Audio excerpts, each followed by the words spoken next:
the government has really pulled a trick on you. The government has really pulled a trick on the American people via this concept of American exceptionalism, whereby Americans very ignorantly and against their best interests themselves have a kind of dismissive attitude towards international law. And because of this American exceptionalist attitude, they think that their government and their laws and their constitution and what have you are basically like divine decree. The supreme law on earth for human beings is their constitution and their legal system. And what they don't understand, among many things, one of the things that they don't understand is that no, your national federal system is below international law. It is subordinate to international law. It's supposed to be. And that's actually in your best interest. Because I think that most Americans are aware of wrong things, let's say, wrong things that happen in the United States, just like what Brother Ali was talking about, the extrajudicial killings, the mass incarceration, and so forth. Most Americans are aware of all of those things. But what they're not aware of is that these violations are literally violations. They are crimes in international law. In other words, there can actually be accountability. These aren't just, oh, it's a shame, oh, it's disgraceful, oh, it's too bad, oh, it's very sad. No, these are crimes, and you're supposed to have recourse. I mean, you had over 1,200 extrajudicial killings by the police in 2023. We don't have the full numbers yet for 2024, but I wouldn't expect it's gone down. Those are usually targeted against members of the global majority who live in the United States, which is what they call minorities. And it's systematic. And a case could definitely be made that this constitutes ethnic cleansing. It constitutes an ethnic cleansing program against so-called minorities in America, because you have both the extrajudicial killings, you have systemic harassment of so-called minorities, you have increased and intensified so-called policing in so-called minority communities, which minority communities in the United States will express to you themselves that it feels more like an occupation, that they're under occupation by the police, and they have reason to say that. They have reason to feel that way.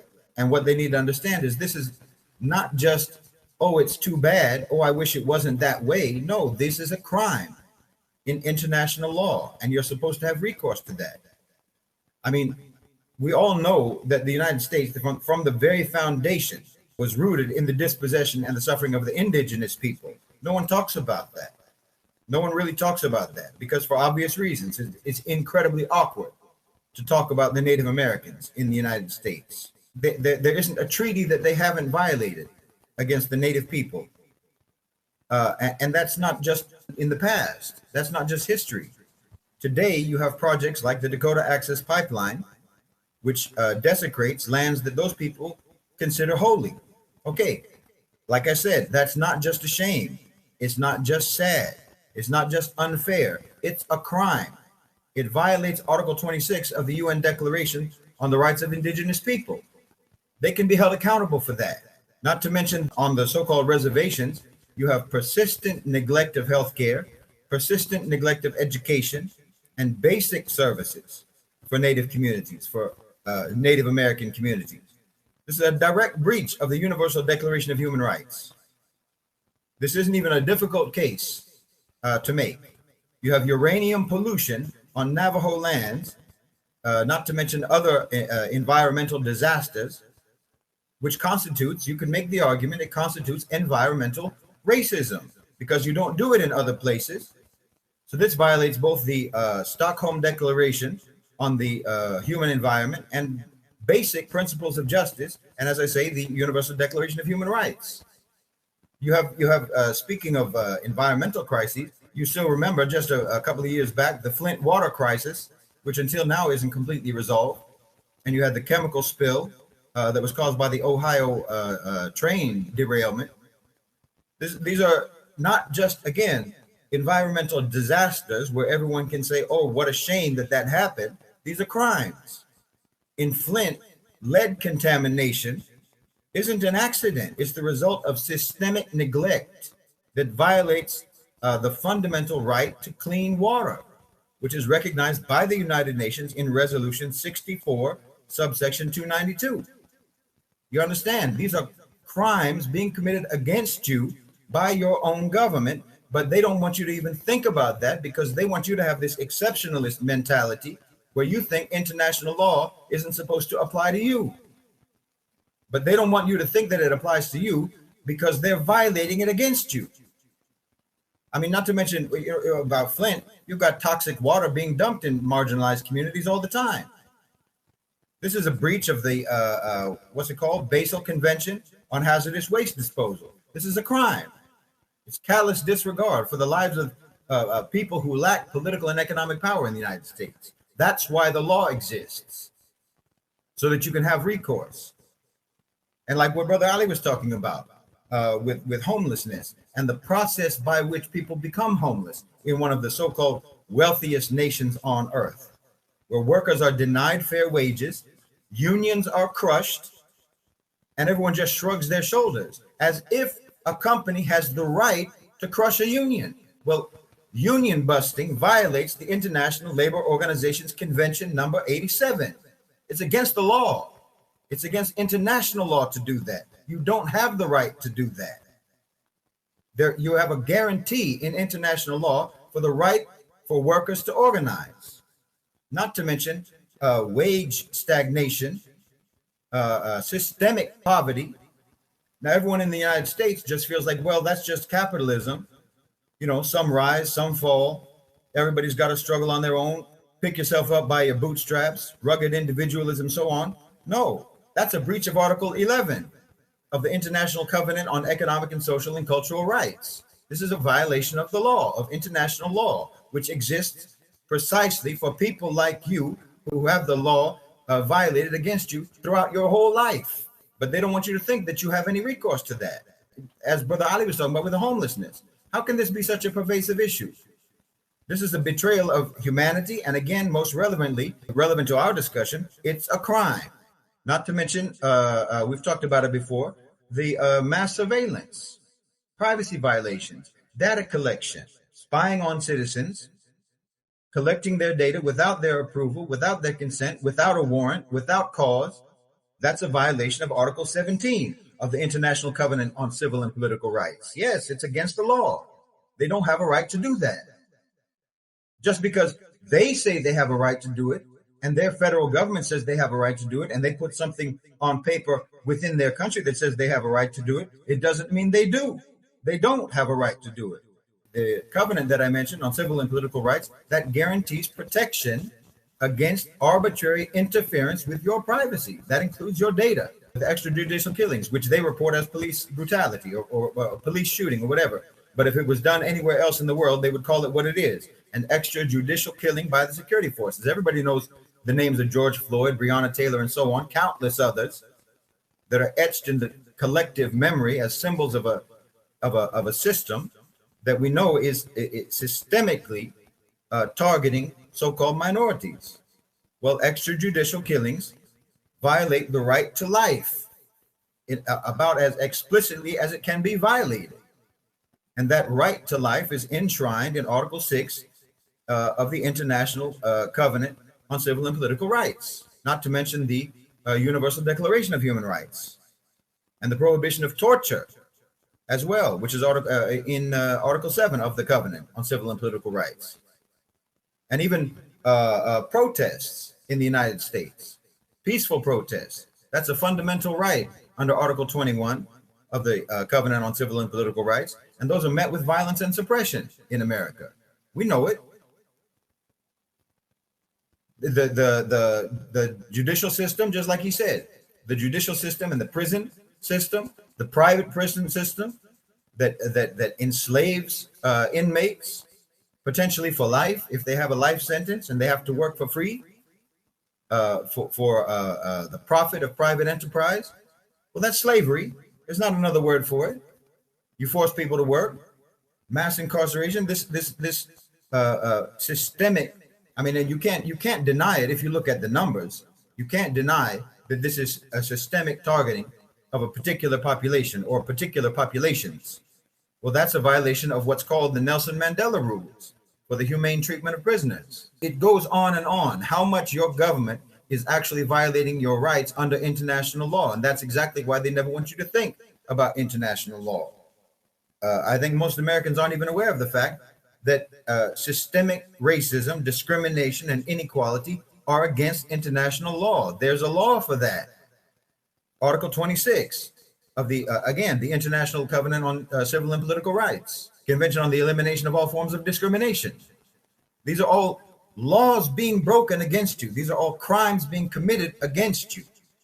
But they want you to just shrug your shoulders, lower your head and say, well, that's just society. That's just how it is. It's a dog-eat-dog world. Sometimes things are tough. Oh, well, what to do? Well, I'll tell you what to do. You're supposed to be able to have recourse to international law, but you can't. You don't have recourse to international law. Why? Because the one who's violating your rights in your country dominates and controls and manipulates and abuses the one international institution that is charged with the mandate for the enforcement of international law. They've made themselves above the law. They have impunity against you. They have impunity against you the same way that they have impunity against people in Congo, the same way that they have impunity against the people of Gaza, the same way that they have impunity against the people in Pakistan or in Yemen or in Somalia or in Iraq or in Afghanistan. They have that same impunity when it's regarding your rights. And they violate your rights with the same disregard that they violate the rights of people around the world. They don't look at you any different. They'll treat you exactly the same way. And if they could, they would have drone strikes against you in Chicago. They'd have drone strikes against you in Detroit. They'd have drone strikes against you in South Central Los Angeles, if they could. And I wouldn't be surprised if you see that within the next 4 years. Not to mention, you've got the immigrants and refugees. That was a big issue in the recent election. Until now, they made it an issue in 2020, but nothing changed over the last 4 years. Nothing changed. You still got immigrants and refugees who are detained in inhumane conditions. You still got families separated. You've still got children in cages along the border. Well, that's a violation of the Convention Against Torture and Article 10 of the International Covenant on Civil and Political Rights. You don't know what your rights are because you think that your rights are whatever they tell you they are. And of course, they're not going to tell you what your rights are because they're the ones who want to violate them. So it doesn't make any sense for an American to not support this, even though there will be consequences. Yes, like Brother Ali said, there will be consequences. But let me tell you, the consequences will actually be positive for you because just like what he said, he alluded to it, which is that once America gets expelled from the United Nations and the United Nations is able to penalize and to punish, correctively punish, rehabilitatively punish America for the crimes that they've committed, for the violations that they've committed around the world and domestically, then, for example, economic sanctions can be imposed, and that's the most obvious measure that would be taken. Economic sanctions would be imposed upon the United States by all of their major trading partners and by all of the members of the United Nations, which is everybody. Well, the American economy is 25% of the American economy is dependent upon international trade. So that's going to hit you very hard. The American economy the engine of the American economy has been historically, traditionally, the military industrial complex, which is driven by war, conflict, carnage, death, killing, destruction all around the world. That's what has driven the economy of the United States. And what has enabled them to do that has been their impunity. I've talked about it many times. It's not their power. It's not their economic power. It's not their political power. And it's not their military power. What has enabled them to do that, what has enabled them to sow conflict and strife all around the world, has been their impunity to do so, that they have secured for themselves by their control of the United Nations. So your military industrial complex, what's the logistics of how that works? Well, how that works is that they take your tax money and they give it to Raytheon. They take your tax money and they give it to Boeing. They take your tax money and they give it to General Dynamics. They give your tax money to Lockheed Martin, instead of, for example, using your tax money for schools, instead of using your tax money for healthcare, instead of using your tax money for childcare, instead of using your tax money for better infrastructure, for roads and for bridges and for making sure that your buildings don't fall on your own head. That's where your tax dollars are supposed to go. But because they've built an economic system based upon the ability to sow conflict all around the world, you don't even see where your tax dollars go. It goes, and most of it goes into waste. When it goes to the military industrial complex, when it goes to those defense contractors, they're not making anything better than countries around the world. There's weapons that America doesn't even have that they've got in North Korea. There's weapons that even Iran has that the United States doesn't have, hypersonic missiles and so forth. So you're spending all of this money and you're not getting anything out of it. So if they're not able, because they lose their impunity, once they're expelled from the United Nations, they lose their impunity. They suffer economic sanctions, yes, but because they have lost their impunity and they're not able to drive their economy through sowing war and conflict around the world, then it's no longer profitable to do that, and they're no longer free to do that. So like Brother Ali said, you're going to have to find another way. Your country, America, is going to have to find another way to manage their economy. And they're going to have to find something else to do with their tax dollars. And they might find creative ways to actually use that money to help people, to actually do what you're supposed to do with the tax dollars, which is give it back to the people through services, through goods and services, through programs and so forth. Affordable housing. You can solve your homeless problem. We all know that. You can solve the homeless problem. You can solve even addiction, childcare issues. So many things that can be solved. Even that CEO of the healthcare company, well, he didn't have to die. He didn't have to get shot because someone was disgruntled because of the evil of that system. Because that system it exists because your country doesn't help you with your health. Because your country doesn't provide healthcare. That's why that system even exists. That's why that evil healthcare system, so-called that evil healthcare private system, private company, that's why it exists, because your government uses your tax dollars for bombs instead of for doctors, instead of for healthcare. That's why they're able to make a profit off of your sickness and your death, because they don't provide for you. Well, you could be in a position now to demand that they provide for you, because they don't have anything else to do with the money, because Boeing can't use it, Raytheon can't use it, Lockheed Martin can't use it, General Dynamics can't use it, because they're not allowed to create conflicts and war around the world anymore. Because when they try to do that, they'll be punished by the United Nations through economic sanctions by the rest of the world. So it's in your interest to support Article 6. It's absolutely in your interest. There's not a way that you're going to be able to change the sick and twisted and destructive model for the management of your economy, which is the military-industrial complex. You're not going to be able to change that as long as America dominates the United Nations, because it's driven by their impunity to sow violence and conflict around the world. So if you remove that impunity from them, you have a chance for creating a better economic model, a healthier economic model, a more humane economic model, and actually get some benefit from your tax dollars. Thank you.